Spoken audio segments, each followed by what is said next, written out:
কাঁচা মাছ কষিয়ে বাটা মাছটা রান্না করলে অনেক ভালো লাগে। হ্যালো এভরিওয়ান, আসসালামু আলাইকুম। আশা করি আপনারা ভালো আছেন। আমিও আল্লাহর রহমতে ভালোই আছি। তো আজকে দেখুন বাটা মাছ কাঁচা কীভাবে কাঁচামরিচ ঝাল দিয়ে সুন্দর করে ঘন ঘন করি পাতলা ঝোল বানিয়ে কত সুন্দর খাওয়া রান্না করা যায়।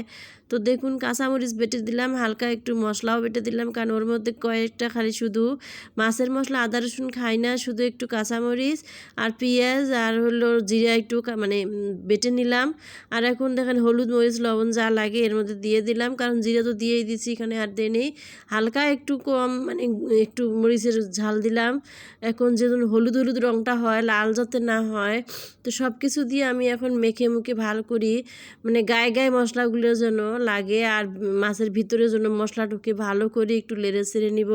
তো ওইভাবে লেড়ে ছেড়ে ভিতরে নিলে ভিতরে লবণটা ঢুকে আর 10 মিনিট ম্যারিনেট করে রেখে দিব এইভাবেই। আর মশলা ধোয়া পানিটুকু দিয়ে দিলাম, কারণ মশলা ধোয়া পানিটুকু তো অনেক মশলা আছে, ঝাল টাল আছে, তাই আমি দিয়ে দিলাম। আর এখন ঢেকে দিয়ে দমে রাখলাম। আর তারপরে এখন একটু চুলা অন করে দিয়ে এখন দেখেন টকবগে বলক উঠেছে।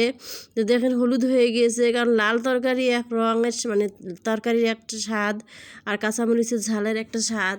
এরকম করে রান্না করলে আর কি গ্যাস হয় না। যারা যারা হেলদি সবসময় হেলদি নিয়ে চিন্তা করেন, তারা এইভাবে যদি মাছ না ভেজে এরকম করে কষিয়ে কাঁচা মাছ কষিয়ে রান্না করেন তো অনেক ভালো লাগে খেতেও, কিন্তু ভালো লাগে খেতে, আবার শরীরের জন্য অনেক উপকারী, গ্যাস হয় না, কিছু হয় না।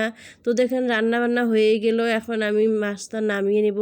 আর দেখুন কত সুন্দর হলুদ হলুদ কালার হয়েছে, মাছটা একটু ভাঙে নাই, কিছু হয় নাই, অনেক সুন্দর কালার হয়েছে, খেতেও অনেক ভালো লাগবে। কারণ এইরকম করে মাছ কষিয়ে আমি প্রায় রান্না করি, ভাজি না, তো ভালোই লাগে। দেখুন কত সুন্দর কালারটা হয়েছে, বেশি লাল হয় নাই, হলুদ হলুদ কালার। তো এরকম হলুদ হলুদ কালার তরকারি যারা যারা রান্না করতে চান, একটু কাঁচা মরিচ আর পেঁয়াজ আর মাছের মধ্যে একটু পেঁয়াজ আর কাঁচা মরিচ আর জিরা বেটে দিবেন, দেখবেন এত সুন্দর হবে, কালারটাও হবে। আর অল্প একটু গুঁড়া মরিচ দিবেন, দিয়ে মেখে সেঁকে এইভাবে রান্না করবেন, অনেক কালার হয় আর খেতে যে এত মজা লাগে। এই ঝোলটা খালি মনটা করে বারবার খেতে ইচ্ছে করে।